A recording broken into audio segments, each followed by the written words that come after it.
سلامونه احترامات یو واره بیا ستاسو په خدمت کې د امجد کیفین حاضر یم ګارم کتونکو سار وختي وي نو به زمونږ هم چې چو تړو شي او په دې لار تېرېږو ناشته مونږه به راتلونکي وخت کې دلته کوو د هوټل ټول ټال چې کوم دی نو درېیمه څلورمه درېیمه ورځ ده خو د خلکو اعتماد یې بحال ساتلی راشه وروره که نه دا ټول ګاګ دی ښه دا دلته کې وینې کوم ځای نه راغلی السلام علیکم الحمدلله څنګه چلېږي دا ځان سره بچي مې راوستو بس نن الحمدلله د هوټل پلاو کړو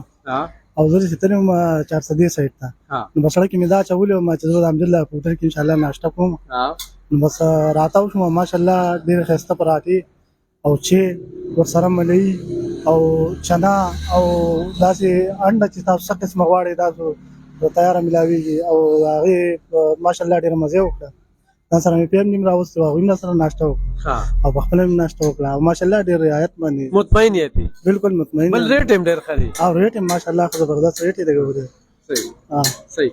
ډېره مننه بابا ته څه کې دلته کیا څنګه له چیس کې څه خیریت چې خو مسکله ومسکله او تاسو هم کېنه کړه نه چیس خوا او په ډېر مزیدار و هوټل دې خوښ شو ډېر اعلی ډېر اعلی او ډېر اعلی وروره ستاسو هوټل خوښ شو یاره ماشاءالله ډېره ښکلې چای وه او موږ د وخت نه دا غوښتل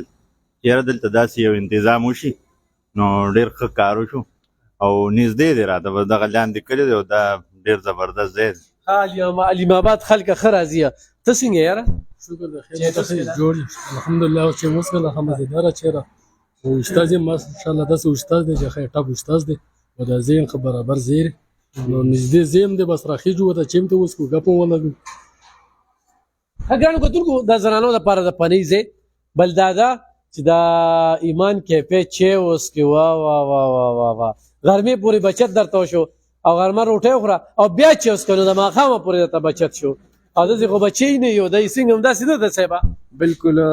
دلته خو چې کوم دی نو دا امجد دا ګوډ لک دی دا ایمان کیفې او چې کوم کوټه چای دی د هغې دا ګوډ لک دی چې دوی ته دا کاریګر چې کوم ملو شوي دي دا بالکل ډېر ایکسپورټ دي په دې هغه کې دوی خو چې کوم ځای تمتلي دي نو هغه ځای دوی ډېر ښه روان کړی دی او زموږ هم دا کوشش دی چې دوی ته فرض که څه مسله رانه شي که فرض که دوی څه ضرورتونه یې چې په ټایم باندې برابر شي او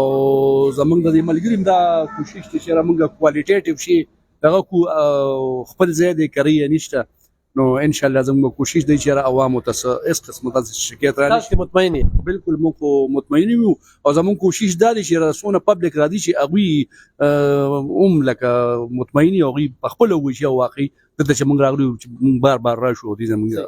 ګرانو کتونکو دا خو د راتګ نه پته لګي دا زموږ د خبرو نه هم پته لګي موږ تاسو ته ډېرې هم خبرې وکړو خو دا ده چې د ایمان کیفې د چو او د پراټې یو بېله مزه ده ورسره چې کوم دی نور څیزونه وختن په وختن چې نن درېیمه ورځ ده که نه خو په درېو ورځو کې هوټل دومره ترقي وکړه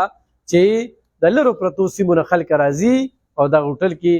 چې کاوې ورته څکي او ورسره نور خوراکونه هم ښه زبردست تیارېږي لکه ترکاري وغیره نو بالکل تاسو هم راتلی شئ مننه